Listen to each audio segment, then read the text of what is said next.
Hi hello ನಮಸ್ತೆ. ನಾನು ನಿಮ್ಮ ಶಂಕರ್ ಚಾಮುಂಡಿ ಮಾತಾಡ್ತಾ ಇದ್ದೀನಿ. ಸೊ ಇವತ್ತಿನ ವಿಚಾರ ಏನು ಅಂದರೆ, ನಿಮಗೆ ಗೊತ್ತಿರೋ ಹಾಗೆ ಪ್ರಜ್ವಲ್ ರೇವಣ್ಣ ಇನ್ನೂ ಬಂದಿಲ್ಲ. ಮತ್ತು ರೇವಣ್ಣವರ ದಬ್ಬಾಳಿಕೆ ಮತ್ತು ದೇವೇಗೌಡರ ಒಂದು ದೃಢ ನಿರ್ಧಾರ ಮತ್ತು ಕುಮಾರಸ್ವಾಮಿ ಅವರ ಅಸಹಾಯಕತೆಯ ಮಾತುಗಳು.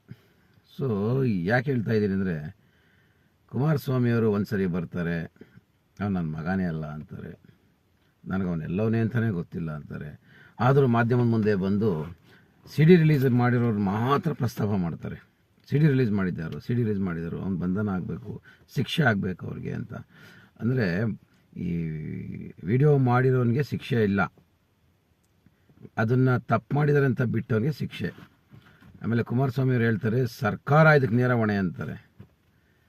ಸರ್ಕಾರ ಬಂದು ನಿಮ್ಮ ಮಗನಿಗೆ ಪ್ರಜ್ವಲ್ ರೇವಣ್ಣಗೆ ಜಿಬ್ಬೆಚ್ಚು ಅಂತ ಹೇಳಿಲ್ಲ.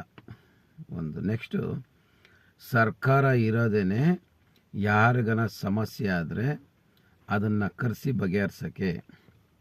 ಇದನ್ನು ಮೊದಲು ತಿಳ್ಕೊಳ್ಳಿ. ಸೊ ಈಗ ನೀವು ಹೇಳೋ ರೀತಿ ಹೇಗಾಗಿದೆ ಅಂದರೆ, ಕುಮಾರಸ್ವಾಮಿ ಅವರು ಯಾರೇ ಇವ್ರ ಮನೇಲಿ ಏನೇ ತಪ್ಪು ಮಾಡಿದ್ರು ಒಬ್ಬ ಪೊಲೀಸ್ ಸಮೇತ ಇವ್ರ ಮೇಲೆ ಕೇಸ್ ಫೈಲ್ ಮಾಡೋಂಗಿಲ್ಲ. ಆ ಥರ ಆಯ್ತು ಇವಾಗ ನೀವು ಸರ್ಕಾರಕ್ಕೆ ಹೇಳ್ತಾ ಇರೋದು. ಸರ್ಕಾರ ಇರೋದು ಬಂದು ನಿಮ್ಮ ಮನೆಗೆ, ನಿಮ್ಮ ಕುಟುಂಬಕ್ಕೆ ಸೇಫ್ಟಿ ಮಾಡೋಕ್ಕಲ್ಲ. ಯಾರೇ ಒಬ್ಬ ಬಡವಾಗಲಿ, ಶ್ರೀಮಂತ ಆಗಲಿ, ನಿರ್ಗತಿಕ ಆಗಲಿ, ಅಸಹಾಯಕತರೇ ಆಗಲಿ, ಯಾರು ಬಂದ್ರೂ ಅವ್ರಿಗೆ ರಕ್ಷಣೆ ಕೊಡೋದಕ್ಕೆ ಸರ್ಕಾರ ಇರೋದು. ಮೊದಲು ಇದನ್ನು ನೀವು ಸ್ವಲ್ಪ ತಿಳ್ಕೊಳ್ಳಿ. ಆಮೇಲೆ ನಿಮ್ಮ ತಂದೆಯವರು ದೇವೇಗೌಡರು, ಅವ್ರಿಗೆ ಆಲ್ರೆಡಿ ಏಜ್ ಆಗಿದೆ, ಅವ್ರನ್ನ ಕರೆಸ್ತೀರಾ, ಪ್ರೆಸ್ ಮೀಟ್ ಮಾಡಿಸ್ತೀರಾ. ನಿಮ್ಮ ರೇವಣ್ಣ ಅವರ ಮಗನಿಗೆ ಕಾಗದ ಬರೆಸ್ತೀರಾ. 24-25 ದಿನ ಆಯಿತು ಇಲ್ಲಿಗೆ. ಇಷ್ಟು ದಿನ ಎಲ್ಲೋಗಿತ್ತು ನಿಮಗೆ ಕಾಳಜಿ? ಜಾಸ್ತಿನೇ ಆಗಿದೆ.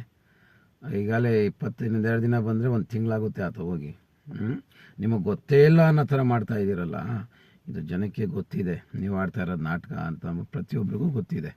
ಒಂದು ನೆಕ್ಸ್ಟು,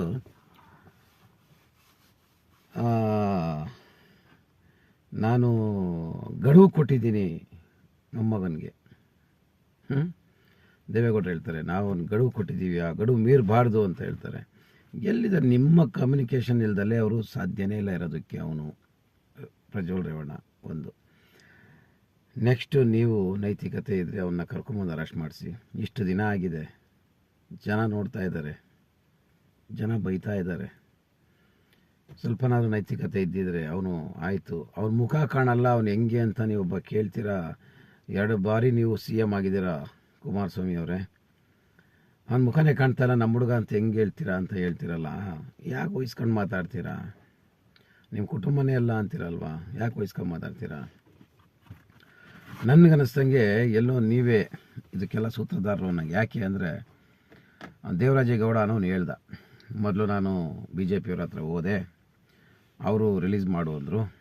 ಕುಮಾರಣ್ಣವ್ರ ಹತ್ರ ಹೋದೆ, ಅವರು ರಿಲೀಸ್ ಮಾಡು ಅಂತ ಬಾಯಿ ಬಿಟ್ಟು ಹೇಳಿದ್ದಾರೆ. ಈ ಮಾಧ್ಯಮದವ್ರು ಏನು ಮಾಡ್ತಾರೆ, ಅವನು ಯಾರೋ ತಿಕ್ಲ ದೇವರಾಜೇಗೌಡ ಅನ್ನೋ ವ್ಯಕ್ತಿ ಜೀಪಲ್ಲಿ ಹೋಗ್ತಾ ಪೊಲೀಸು ಬಂದೋಬಸ್ತಲ್ಲಿ, ಇದಕ್ಕೆಲ್ಲ ನೇರ ಕಾರಣ ಯಾರು? ಕುಮಾರಸ್ವಾಮಿ ಅಲ್ಲ, ನಮ್ಮ DK ಶಿವಕುಮಾರ್ ಅವರು, ಕೃಷ್ಣ ಬೈರೇಗೌಡರು, ಅದನ್ನು ಹೇಳಿದ್ದನ್ನು ಇವ್ರು ತೊಗೊಂಬಂದು ಹಾಕ್ತಾರೆ. ಈಗ ಆಲ್ರೆಡಿ ಅವ್ನು ಫಸ್ಟೇ ಹುಚ್ಚ ಹೇಳ್ಬಿಟ್ಟವನೇ, BJP ಅವ್ರ ಲೀಡ್ರ್ ಕಾರಣ ಮತ್ತು ನೀವು ಕಾರಣ ಕುಮಾರಸ್ವಾಮಿ ಅವರು ಅಂತ. ಯಾಕಿಷ್ಟು ನಿಮಗೆ ತಲೆಗೆ ಹೋಗ್ತಾ ಇಲ್ಲ ಮಾಧ್ಯಮದವ್ರಿಗೆ? ಅಥವಾ ಈ ವಿಚಾರನ ಡೈವರ್ಟ್ ಮಾಡಲೇಬೇಕು ಅಂತ ನೀವೆಲ್ಲ ಸೇರಿ ಮಾಧ್ಯಮ ಸಮೇತ ಸೇರಿ ಇದನ್ನು ನಡೆಸ್ತಾ ಇರೋ ಹುನ್ನಾರ ಅಂತ ನಾವು ಅಂದ್ಕೊತೀವಿ. ಸೊ ನಿಮ್ಮ ಊರಿಂದ ಒಬ್ಬ ವ್ಯಕ್ತಿ ಪುಟ್ಟರಾಜು ಅಂತ, ಪವರ್ ಟಿವಿಯವ್ರಿಗೆ ಯಾವತ್ತಿರೂ ನಾವು ಇದಾಗಿರಬೇಕು, ಏನು ಋಣಿಯಾಗಿರ್ಬೇಕು. ಯಾಕೆ ಅಂದರೆ ನಿಮ್ಮ ಅನ್ಯಾಯ ಅಕ್ರಮನೆಲ್ಲ ತೋರಿಸಿದವರು ಅವರೇ, ಬೇರೆ ಯಾರೂ ಅಲ್ಲ. ಇವತ್ತು ಗಟ್ಸಾಗಿ ನಿಂತಿರೋ ವ್ಯಕ್ತಿ ಅಂದರೆ, ಗಂಡಸು ವ್ಯಕ್ತಿ ಅಂದರೆ ಅವರೇ. ಸೊ ಆ ಮಾಧ್ಯಮದಲ್ಲಿ ಹೇಳ್ತಾನೆ, ಒಬ್ಬ ಪುಟ್ಟರಾಜು ಅಂತ ನಿಮ್ಮ ತಂದೆಯವರ ಕ್ಷೇತ್ರ ಹರದನಹಳ್ಳಿ ಆ ವ್ಯಕ್ತಿ. ಸೊ ಅವ್ರಿಗೆ ಏನೇನು ಟಾರ್ಚರ್ ಕೊಟ್ಟಿದ್ದಾರೆ ಪ್ರತಿಯೊಂದು ಹೇಳ್ಬಿಟ್ಟಿದ್ದಾನೆ, ಪ್ರತಿಯೊಂದು ವಿಚಾರನೂ. ಸೊ ನೀವು ಹೇಳ್ತೀರಲ್ಲ, ಈ ಮಾಧ್ಯಮ ಅವರೊಬ್ಬರೇ ಅಲ್ಲ, ತುಂಬ ಜನ ಪವರ್ ಟಿವಿ ನೀವು ತೆಗೆದು ನೋಡಿದ್ರೆ ಎಷ್ಟು ಜನ ಫೋನ್ ಮಾಡ್ತಾರೆ, ನಿಮ್ಮ ಅನ್ಯಾಯ ಅಕ್ರಮಗಳು ಹೇಳ್ತಾನೆ ಅವನು. ಆತ ಒಂದು ಮಾತು ಹೇಳಿದ್ದಾನೆ, ಏನು ಅಂದರೆ, ಸರ್ ಆ ವಿಡಿಯೋ ಬಿಟ್ಟಿರೋನ್ನ ಇವರೆಲ್ಲ ಬೈತಾ ಇದ್ದಾರೆ, ಆ ಪುಣ್ಯಾತ್ಮ ತಣ್ಣಗಿರಲಿ ಸರ್ ವಿಡಿಯೋ ಬಿಟ್ಟಿರೋನು. ಯಾಕೆ ಅಂದರೆ ಆ ವಿಡಿಯೋ ಬರಲಿಲ್ಲ ಅಂದರೆ ಇನ್ನೂ ಎಷ್ಟು ಮನೆಗಳು ಹಾಳಾಗಿ ಹೋಗ್ತಾ ಇದ್ವು. ಅಟ್ಲೀಸ್ಟ್ ಅವನಿಂದ ಎಷ್ಟೋ ಮನೆಗಳು ಉಳ್ಕೊಂಡವೆ ಸರ್. ಈಗ ಆಗಿರೋದಾಗ್ಬಿಟ್ಟಿದೆ, ಇನ್ನೂ ಎಷ್ಟೋ ಮನೆ ಉಳಿದಿದ್ದಾವೆ. ಅವನು ದೇವ್ರು ಚೆನ್ನಾಗಿಟ್ಟಿದೆ ಸರ್, ಅವ್ನು ತಣ್ಣಗಿರಲಿ ಅಂತ ಹೇಳ್ತಾನೆ. ಅಂದರೆ ನಿಮ್ಮ ದೌರ್ಜನ್ಯ, ಅಧಿಕಾರ, ದರ್ಪ ಇನ್ನೆಷ್ಟಿತ್ತು ಅಂತ ಯೋಚನೆ ಮಾಡಬೇಕು. ಇದು ಯಾರೇ ಆಗಲಿ ನಾವು ಹೇಳ್ತೀವಲ್ಲ, ಇದು ನನ್ನ ವಿಡಿಯೋ ನೋಡಿದಾಗ ಕೆಲವು ಜನಕ್ಕೆ ಬೇಜಾರು ಆಗ್ಬೋದು. ಯಾಕೆ ನಾನು ನನ್ನ ವೈಯಕ್ತಿಕವಾಗಿ ದೇವೇಗೌಡರ ಫ್ಯಾಮಿಲಿ ಮೇಲೆ ಏನೂ ನನಗೆ ಬೇಜಾರಿಲ್ಲ. ಯಾಕೆ ಅಂದರೆ ನಾವೆಲ್ಲ ಒಂದು ಮಾನವರು. ಸೊ ಮಾನವರಾದಾಗ ಯಾರೇ ಕಷ್ಟ ಒಂದು ಸುಖ ಅಂತ ಬಂದಾಗ, ಸುಖಕ್ಕೆ ನೀವು ಆಗಿಲ್ಲ ಅಂದ್ರೆ ಕಷ್ಟಕ್ಕಾಗಿ, ಯಾಕೆ ನಿಮ್ಗೆ ಅಧಿಕಾರ ಕೊಟ್ಟಿರೋದೇ ಅದೇ ಉದ್ದೇಶಕ್ಕೆ. ಸೊ ನೀವು ಅಧಿಕಾರನ ದುರುಪಯೋಗ ಪಡಿಸ್ಕೊಂಡ್ರೆ ದೇವ್ರು ಮೆಚ್ಚಲ್ಲ. ಇವತ್ತು ಯಾರೋ ಒಬ್ಬ ಅವನು ಕಾರ್ತಿಕ್ ಗೌಡ ಅನ್ನೋನು ಒಬ್ಬ ಡ್ರೈವರು ಒಂದು ನಿಮಿತ್ತ ಅಷ್ಟೇ ಆತ. ಇದು ಭಗವಂತನೇ ನಿಮಗೆ ಕೊಟ್ಟಿರೋ ಶಿಕ್ಷೆ ಇದು. ಯಾಕೆಂದರೆ ಒಬ್ಬರಲ್ಲ, ಸಾವಿರಾರು ಜನ ಹೆಣ್ಮಕ್ಳು ಶಾಪ ನಿಮಗೆ ತಟ್ಟಿದೆ ಅಂದರೆ, ಇದು ಅಕೌಂಟಲ್ಲಿ 2900 ಚಿಲ್ಲರೆ ಇದೆ, ಅನ್ನೋ ಅಕೌಂಟಲ್ಲಿ ಇನ್ನೆಷ್ಟಿರ್ಬೋದು. ಪ್ರಜ್ವಲ್ ರೇವಣ್ಣಂಗೆ ಅವ್ರ ತಾಯಿ ನೆನಪಾಗ್ಲಿಲ್ವಾ? ಅವ್ರ ಅಜ್ಜಿ ನೆನಪಾಗ್ಲಿಲ್ವಾ? ಇದೆಲ್ಲ ಮಾಡಬೇಕಾದ್ರೆ ನೀವೆಲ್ಲ ಸಾಚಾಗಳೇನ್ರಿ? ಜನಗಳು ನಿಮ್ಮನ್ನು ಏನೋ ಒಂದು ನಮ್ಮ ವ್ಯಕ್ತಿ ಅಂತ ಗೆಲ್ಲಿಸ್ತಾರೆ. ನೀವೆಲ್ಲ ಹೋಗಿ ಅವ್ರ ಮನೆ ಹೆಣ್ಮಕ್ಳು ನೀವು ಮಲಗಿಸ್ಕೊಂಡಿದ್ದೀರಲ್ಲ, ನಿಮ್ಗೇನೋ ನೈತಿಕತೆ ಇದೆಯಾ? ಮಾನ ಮರ್ಯಾದೆ ಇದೆಯಾ ನಿಮಗೆ? ದುರಾಂಕಾರ, ದರ್ಪ, ಕಾಲಲ್ಲಿ ಒದೆಯೋದು, ಬಿಸ್ಕೆಟ್ಗಳು ಎಸೆಯೋದು, ಏನು ಇನ್ನೊಬ್ರ ಮೇಲೆ ತೇಜೋವಧೆ ಮಾಡೋದು. ಅವರ್ಯಾರೋ ಕುಮಾರಸ್ವಾಮಿ ಹೇಳ್ತಾರೆ, ಯಾರ್ಯಾರೋ ಪಾಪ DC, ಹಾಸನ್ DCನೋ ಯಾರೋ, ಪಾಪದ ಕೂಡ ತುಂಬಿತ್ತು ಅಂದರೆ ಇದನ್ನು ತಪ್ಪ?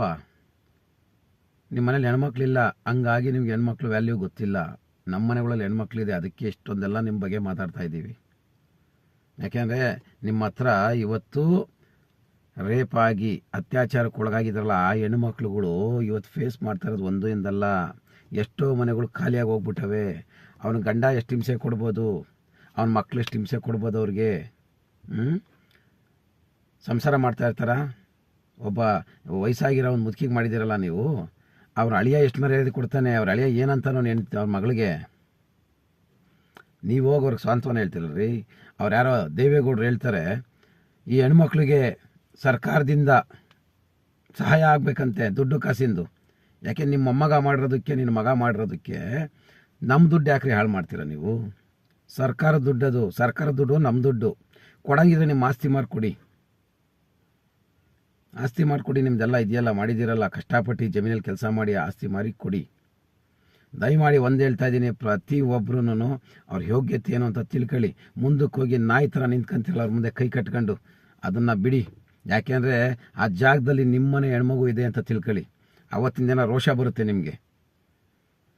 ದಯಮಾಡಿ ಒಂದು ಹೇಳ್ತಾ ಇದ್ದೀನಿ, ನಾನು ಯಾರು ವೈಯಕ್ತಿಕವಾಗಿಯೂ ನನಗೆ ಬೇಜಾರಿಲ್ಲ, ನನ್ನ ಮನಸ್ಸಲ್ಲಿರೋದು ಹೇಳ್ತಾ ಇದ್ದೀನಿ ನಾನು. ಯಾಕೆಂದರೆ ಪ್ರತಿಯೊಬ್ಬರೂ ಇದ್ರ ಬಗ್ಗೆ ನೀವು ಪ್ರತಿಭಟಿಸಬೇಕು, ಪ್ರತಿಯೊಬ್ಬರೂ ಇದ್ರ ಬಗ್ಗೆ ಮಾತಾಡಬೇಕು. ನಾಟ್ ಓನ್ಲಿ ಇದು ಒಂದೇ ಅಲ್ಲ, ಸಮಾಜದಲ್ಲಿ ನಡೀತಿರೋ ಯಾವ ಕೆಟ್ಟ ಕೆಲಸನೇ ಆಗಲಿ ದಯಮಾಡಿ ಪ್ರೋತ್ಸಾಹ ಕೊಡಬೇಡಿ. ಅವನು ಎಂಥ ಲೀಡರ್ ಆಗಿರಲಿ, ನಿಮ್ಮ ಅಣ್ಣ ತಮ್ಮದಿರಾಗಿರಲಿ, ನಿಮ್ಮ ಅಪ್ಪ ಆಗಿರಲಿ, ನಿಮ್ಮ ತಮ್ಮ ಆಗಿರಲಿ, ಯಾರೇ ಆಗಿರಲಿ ಪ್ರತಿಭಟಿಸಿ. ಈಗ ನಾವೇ ಆಗಿರಲಿ, ನಮ್ಮಲ್ಲೇ ಬದಲಾವಣೆ ತಗೋಬೇಕು. ದಯಮಾಡಿ ಆದಷ್ಟು ಅವನ್ನ ಪ್ರಜ್ವಲ್ ರೇವಣ್ಣನ ಹಿಡಿದು ಒಳಗಾಕಿ. ಬಟ್ ನಾನು ಹೇಳೋದೇನು ಅಂದರೆ, ಆ ಹಾಸನ ಜನ ಆಗಲಿ, ಮಂಡ್ಯ ಜನ ಆಗಲಿ ದೇವ್ರು ಅಂತ ಜನಗಳವರೆಲ್ಲ. ಯಾಕೆಂದರೆ ನಾನು ಇವತ್ತು ಆ ಮಂಡ್ಯ ಕಡೆ ಹೋದಾಗ ಸಂತೋಷ ಆಗೋದು, ನಾನು ಯಾಕೆ ಇಲ್ಲಿ ಹುಟ್ಟಿಲ್ಲಪ್ಪ ಅಂತ. ಯಾಕೆಂದರೆ ಆ ಜಾಗ ಒಂದು ಆಲೆ ಮನೆಗಳಿದ್ದಾವೆ, ಅವೆಲ್ಲ ನೋಡಿದಾಗ ಸಂತೋಷ ಆಗುತ್ತೆ. ಬಟ್ ಅಂಥ ಪುಣ್ಯ ಜಾಗಗಳಲ್ಲಿ ನೀವು ಇದ್ಕೊಂಡು ಆ ಪುಣ್ಯಾತ್ಮರ ಹೆಂಡ್ತಿನ, ಪುಣ್ಯಾತ್ಮರ ಮಕ್ಕಳನ್ನ, ಆ ಪುಣ್ಯಾತ್ಮ ಕಾರ್ಯಕರ್ತೆಗಳ್ನ ನೀವು ಬಲಿ ಪಡೆದ್ರಲ್ಲ, ರೇಪ್ ಮಾಡಿ. ಅವ್ರದ್ದು ತಪ್ಪಲ್ಲ. ಯಾಕೆ ಅಂದರೆ ಏನೋ ನಿಮ್ಮ ಹತ್ರ ಬಂದರೆ ಲೈಫ್ ಆಗುತ್ತೆ ಅಂತ ಬಂದಿರ್ತಾರೆ ಅವರು. ಪ್ರಜ್ವಲ್ ರೇವಣ್ಣನ ಜೊತೆ ಇದ್ದರೆ ನಾನು ಬಿಡು ಹೆಂಗೋ ಒಂದು ಸೆಟ್ಲ್ ಆಗ್ಬಿಡ್ತೀನಿ ನಾನು ಅಂತ ಪಾಪ ಅವ್ರು ಬಂದಿರ್ತಾರಲ್ಲ. ಆ ನಂಬಿಕೆಗೆ ಮೋಸ ಮಾಡಿದೆಯಲ್ಲ,